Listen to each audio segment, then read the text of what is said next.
Baik, saudara yang saya kasih dalam Tuhan Yesus, kita kembali lagi ke dalam teks yang saya baca tadi di ayat yang ke-23. Sebab ketika aku berjalan-jalan di kotamu dan melihat barang-barang pujaanmu, aku menjumpai juga sebuah mesbah dengan tulisan kepada Allah yang tidak dikenal.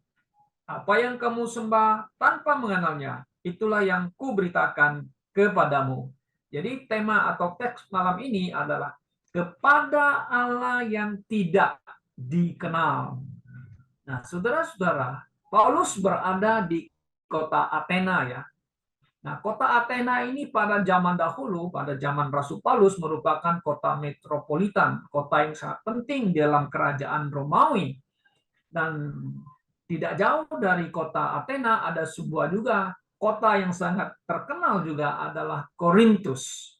Nah, di kota itu, saudara-saudara, ada tulisan di dalam tempat penyembahan orang-orang Athena, tertulis demikian, kepada Allah atau kepada Theos, bahasa Yunaninya, yang tidak dikenal. Nah, saudara, berarti orang-orang Athena, orang-orang Yunani pada zaman itu, apakah dia orang terpelajar atau orang yang tidak terpelajar, mereka adalah orang-orang yang sangat religius ya, dalam arti sangat religius ya, menyembah apa yang mereka tidak kenal. Nah, apa yang ditulis di situ sangat jelas kata Paulus kepada Allah. Ya, Allah itu kan bahasa Arab kita pakai ya. Kalau bahasa Yunani kan di sini kan Theos, yang tidak dikenal. Jadi mereka orang-orang yang religius ya. Artinya mereka meyakini, tahu di alam semesta ini ada satu pribadi atau oknum yang menciptakan alam semesta ini. Tapi mereka tidak mengenalnya. Tidak mengenal dia. Tapi mereka menyembah dia. Begitu loh. Nah, siapakah dia kan? Nah, ini kesempatan bagi Paulus ingin menyampaikan, ingin memperkenalkan kepada Allah yang mereka tidak kenal. Kesempatan Paulus untuk memberitakan Allah yang hidup dan yang benar, tentu memberitakan tentang Injil Yesus Kristus yang adalah Tuhan sendiri. Nah, saudara yang saya kasih dalam Tuhan Yesus Kristus, kalau kita perhatikan ya, ayat demi ayat, saudara ya, baik ayat yang ke-24 mengatakan demikian. Allah yang telah menjadikan bumi dan segala isinya, Ia yang adalah Tuhan atas langit dan bumi, tidak diam dalam kuil-kuil buatan tangan manusia. Nah, jadi manusia, siapa saja, bukan hanya saja orang Yunani, juga bangsa-bangsa lain, mereka juga mempunyai sesembahan ya, memuja dewa dewi mereka di kuil-kuil. Apakah dia di Mesir, apakah dia di India, apakah di mana saja. Jadi manusia ini sebenarnya tahu ada sang pencipta. Hanya mereka tidak mengenal dia.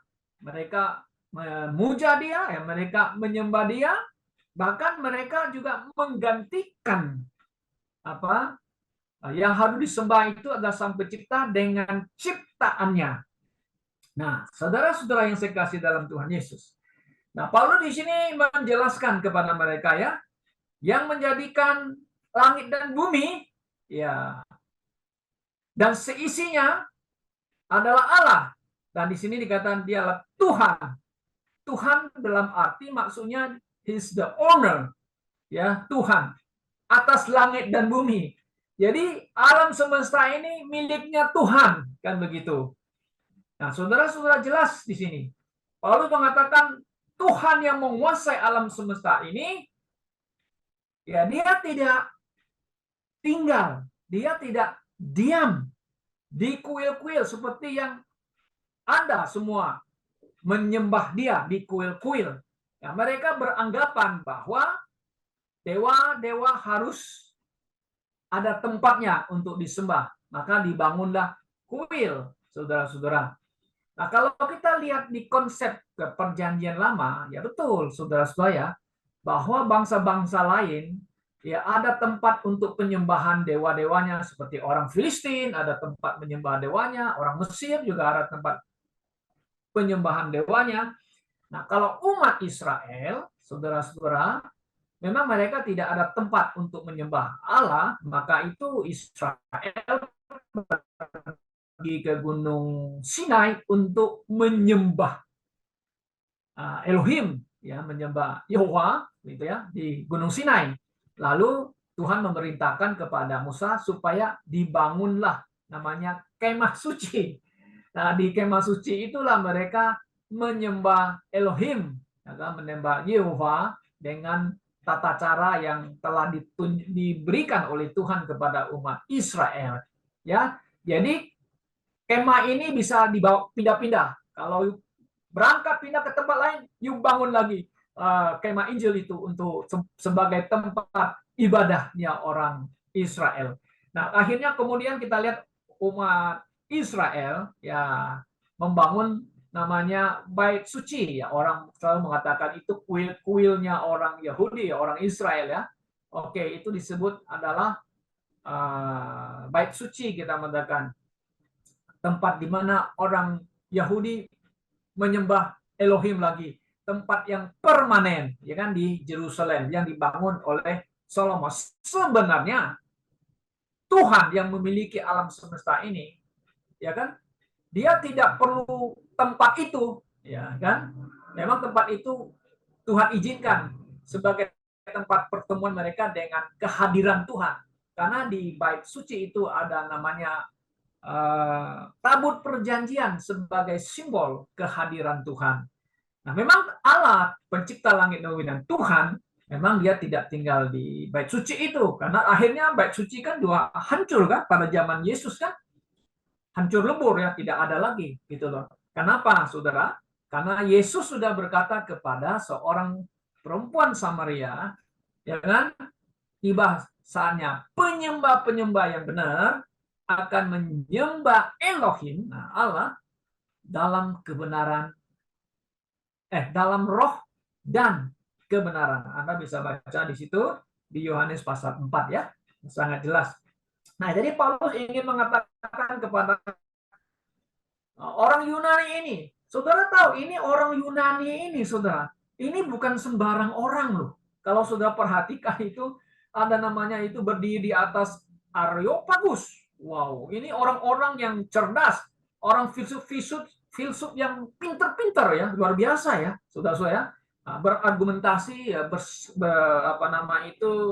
berinteraksi dengan Paulus, kan begitu. Oke. Nah, ini yang Paulus ingin sampaikan kepada orang Yunani, ya, bahwa Allah tidak diam dalam kuil. Nah, di dalam konsep perjanjian baru, saudara, jelas bahwa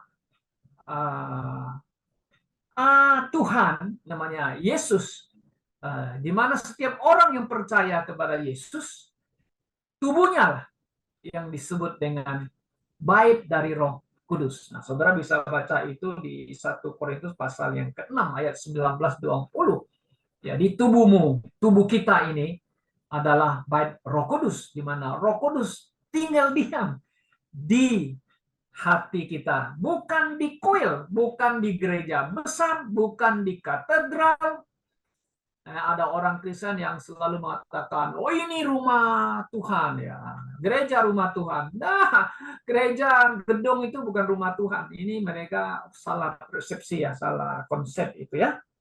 Nah, kemudian kita lihat lagi di ayat yang ke-25, ya, ayat 25, dan juga tidak dilayani oleh tangan manusia seolah-olah ia kekurangan apa-apa, karena dialah yang memberikan hidup dan nafas dan segala sesuatu kepada semua orang. Nah, ini kan mereka bilang, oh kalau gitu dewa itu perlu kita sembah-sembah dengan tangan dengan cara ritual, seremonial, membawa persembahan, membawa itu ini ya. Ini kan masih dipraktekkan ya oleh sebagian agama yang lain ya. Kalau saudara pergi ke India, oke nggak jauh-jauh lah kalau kita pergi ke Bali, nah saudara sudah paham itu ya. Nah itu ritual mereka kan begitu. Nah mereka mengatakan apa untuk sembahyang?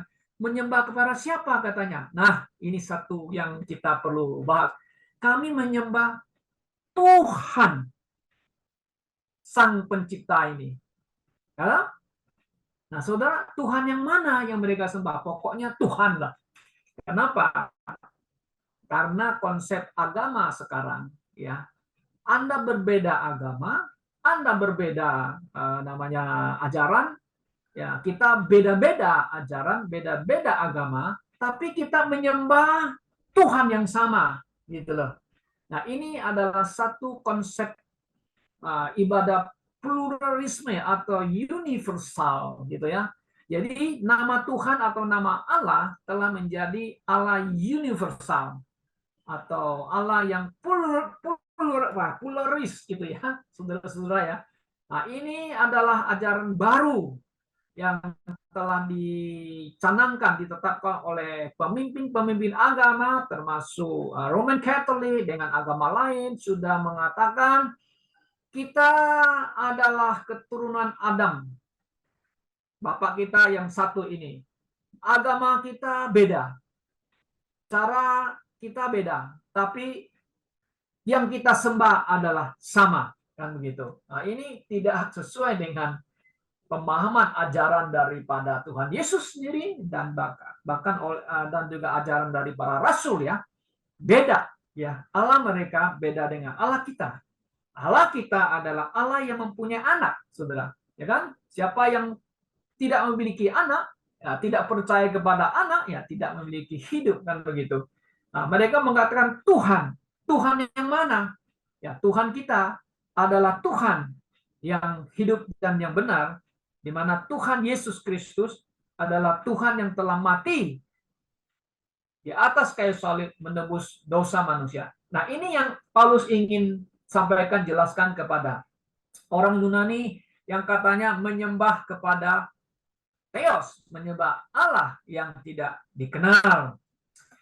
Nah, saudara, kemudian kita lihat lagi di ayat yang ke-26 ya, mengatakan demikian. Dan dari satu orang saja ia telah menjadikan semua bangsa. Ya betul, dari Adam kan? Ya, kita semua kan anak cucunya Adam, makanya itu kita mengatakan ya, kita semuanya sama, hanya jalannya beda, tapi Tuhan yang sama, gitu loh. Nah, ini konsep pluralisme ya, saudara jelas. Mengatakan di sini di ayat yang ke-26, ia telah menjadikan semua bangsa dan umat manusia untuk mendiami seluruh muka bumi ini, dan ia telah menentukan musim-musim bagi mereka dan batas-batas kediaman mereka. Oh iya, saudara-saudara. Maka itu kita lihat telah terjadi batas-batas dan memenuhi bumi ini memang sesuai dengan rencana Tuhan. Maka itu kita jelas di dalam keturunannya Nuh. Nah, 3 saudara itu sangat jelas, saudara. Ada batas-batasnya negara sekarang kan. Nah, apa yang dikatakan Alkitab dengan jelas ya. Sem, Ham, dan Yafet. Ya kan? Sem pergi ke mana? Dia ada ke Asia kan, Sem kan. Kemudian Ham ke benua apa? Afrika. Kemudian Jafet kemana? Kita tahu Jafet itu orang bule, kita mengatakan. Dia adalah ke Eropa. Nah, sudah dibagi-bagi ya, saudara-saudara ya. Ya, jadi ini jelas ayat ini ya. Nah, tapi Paulus mengatakan di ayat yang ke-27 ya, supaya mereka mencari siapa? Mencari ini TB ini dia ganti ya. Dia seharusnya adalah cari Tuhan. Nah, di sini kalau bahas King James-nya itu seek the Lord, betul nggak? 20 yang 27 ya. Coba sudah perhatikan. Oke, Lord ya, that they should seek the Lord. Seharusnya mereka mencari itu Tuhan itu. Nah, jadi orang Yunani ini kan mencari-cari nggak ketemu gitu loh. Hanya mengatakan oke kepada Theos. Nah, mereka pakai Allah ya, apa istilah Allah ya, God ya, yang tidak kenal. Dia sebenarnya adalah Tuhan, kan begitu. Harusnya mereka cari Tuhan itu yang pemilik alam semesta ini, ya. Nah, Saudara, seperti apa yang Paulus katakan di sini di ayat yang ke-28, sebab di dalam Dia, Tuhan itu kita hidup, betul. Kita bergerak, betul. Kita ada, iya. Kenapa? Karena Dia pencipta. Kalau kita bandingkan dengan Yohanes 1, ya, ayat 1 dan 2 dan 3 jelas adalah pada mulanya adalah firman tuh kan ya, firman itu bersama-sama dengan Allah, firman itu juga Allah, dan firman itu juga yang menjadikan ya segala sesuatu yang bergerak ya kita yang hidup ini. Nah, kemudian kita lihat lagi Paulus mengatakan ya mereka pujangga-pujangga mereka ini adalah orang-orang yang di sini disebut seperti yang telah juga dikatakan oleh pujangga-pujanggamu. Ya, ini adalah siapa ini? Sebenarnya terjemahan ini di sini coba bahasa Inggrisnya ya, yang ke-28 ya. Nah, ini ada a certain also of your own put. Put itu artinya sebenarnya ya, mereka yang mengenai kata-kata atau wisdom ya, yang ada hubungannya dengan filosofi ya dan sebagainya ya. Ini sebenarnya mereka juga tahu ada itu. Ya, ada siapa itu? We are also his offspring. Mereka menyadari kita ini dari Tuhan gitu ya. Dari tulisan-tulisan, bahasa, syair-syair mereka, ya, ada itu tertulis bahwa kita ini berasalnya dari Tuhan, Tuhan yang menciptakan manusia itu ya, Saudara. Nah, kemudian ayat 29, karena kita berasal dari keturunan Allah. Nah, ya, ini sebenarnya keturunan diciptakan Allah, kita tidak boleh berpikir katanya bahwa keadaan ilahi sama seperti emas atau perak atau batu, ciptaan kesenian dan keahlian manusia. Jadi mereka berpikir, saudara-saudara, bahwa Allah itu bisa disamakan dengan apa? Emas atau perak, dengan ciptaan kesenian. Jadi orang Yunani itu menciptakan sesuatu disembah. Nah, dengan emas atau dengan perak dan sebagainya, ya dengan ciptaan lalu disembah-sembah, dianggapnya adalah mewakili itu, Theos itu, ya saudara. Nah, kalau kita bandingkan dengan Roma pasal 1, ya jelas, ya mereka knew God. Nah, bahasa TB itu mengenal, bukan kata mengenal di situ ya. Tahu ada Allah. Beda dengan mengenal. Mengenal bisa lebih dalam lagi ya. Artinya orang sudah percaya mengenal Tuhan Allah itu ya. Knew ya. Knew itu artinya tahu ada Allah. Tapi mereka tidak memuliakan Dia dan menyembah Dia. Lalu mereka menggantikan kemuliaan Allah dengan ciptaannya. Ciptaan apa bisa? Art namanya ya. Seni, kesenian ya. Maka karena di Yunani pada zaman itu ya, itu banyak sekali ciptaan patung-patung seni-seni yang nilainya sangat tinggi, saudara, sampai hari ini kan, yang semua negara mengakuinya. Nah, Yunani memang adalah negara apa namanya yang memiliki orang-orang yang ahli-ahli mengukir dan sebagainya ya. Oke, nah Paulus ingin menyadari, Anda tidak bisa menyamakan itu kemuliaan Tuhan dengan barang-barang atau ciptaannya. Ya. Nah, ayat 30. Dengan tidak memandang lagi zaman kebodohan, maka sekarang Allah memberitakan kepada manusia bahwa di mana-mana semua mereka harus bertobat. Ya, you mencari, you harus bertobat. Kata bertobat, repent itu harus change your mind ya. Ayat 31, karena ia telah menetapkan suatu hari pada waktu mana ia dengan adil akan menghakimi dunia oleh seorang yang telah ditentukannya. Sesudah ia memberitakan kepada semua orang suatu bukti tentang hal itu dengan membangkitkan dia dari antara orang mati. Nah, jadi Paulus sudah mulai menyinggung ya mengenai tentang Injil yang diberitakan. Memang Dr. Lukas tidak mencara mendetail apa isi khotbah yang disampaikan oleh Rasul Paulus kepada orang-orang pintar ini yang menyembah Theos atau Allah yang tidak dikenal. Jadi kita bisa ambil kesimpulan Tuhan itu, Yesus itu yang telah mati dan bangkit dari mati. Nah, di sini kan ada menyinggung tentang kebangkitan dia ya, yang di ayat yang ke-31. Nah, tentang Yesus yang telah mati, mati untuk apa? Ya kan? Kenapa dia harus mati? Kenapa Tuhan harus mati kan? Tapi dia mati. Pasti Paulus ada menjelaskan Injil kepada mereka ya, bahwa melalui kematian Yesuslah dia menembus dosa manusia. Tapi dia bangkit lagi, dia hidup kembali. Nah, ini satu ajaran yang baru yang disampaikan oleh Paulus kepada mereka, dan mereka juga mengatakan, wah ini ajaran baru ini. Nah, akhirnya apa? Ada yang percaya, ada yang menolak, saudara. Perhatikan di ayat 32. Ketika mereka mendengar tentang kebangkitan, nah, orang mati, ya tentu ada menyinggung Tuhan Yesus dan kita ya, kita juga akan bangkit nanti ya. Maka ada yang mengejek, nah, dan yang lain berkata, lain kali saja kami mendengar engkau berbicara tentang hal itu. Ya, lalu Paulus pergi meninggalkan mereka. Tapi beberapa orang laki-laki menggabungkan diri dengan dia Paulus dan menjadi percaya. Di antaranya juga Dionysius. Nah, siapa Dionysius ini? Orang penting, pejabat, orang pinter. Mungkin bisa filsuf dia. Anggota majelis Areopagus. Wah, ini orang yang penting, saudara ya. Orang yang pintar, orang yang mungkin filsuf ya.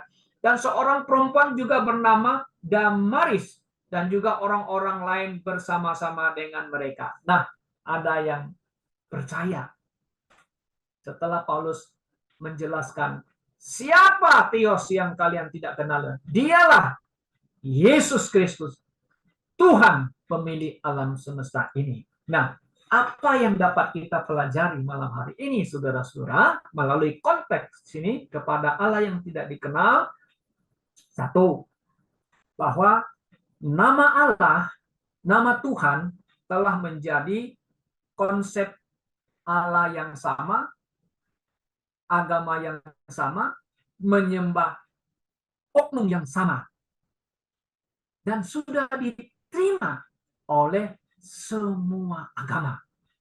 Bahkan orang Kristen. Wah, ini very dangerous, saudara. Ini ajaran yang sangat bahaya. Ini konsep universalisme. Apa namanya juga, bisa juga sinkretisme.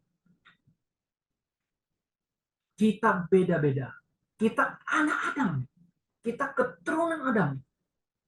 Agamanya beda-beda. Tapi kita menyembah Allah yang sama. Tuhan yang sama. Theos yang sama. Apa benar? Oh no. Orang Yunani mengatakan, kepada Theos yang kami tidak kenal. Nah, siapa dia Theos yang mereka tidak kenal? Kemudian Paulus lah yang menjelaskan, dialah Yesus Kristus, Tuhan. Sesuai dengan Roma pasal 10 ayat 9. Dengan mulut engkau mengakui Yesus adalah Tuhan, dan dengan hati kamu percaya dia telah bangkit, kamu akan diselamatkan. Nah, saudara-saudara yang kasih dalam Tuhan Yesus, Allah kita, walaupun bahasa Arab, God, berbeda dengan mereka yang menyebut nama Allah yang sama. Karena Allah yang kita sembah adalah Allahnya Abraham, Ishak, dan Yakub, yang telah menyatakan dirinya melalui putranya, yaitu Yesus Kristus, sesuai dengan Ibrani pasal 1. Dialah Allah yang kita sembah, beda dengan yang lain. Karena Allah yang kita punya mempunyai anak. Dialah Yesus Sang Juru Selamat.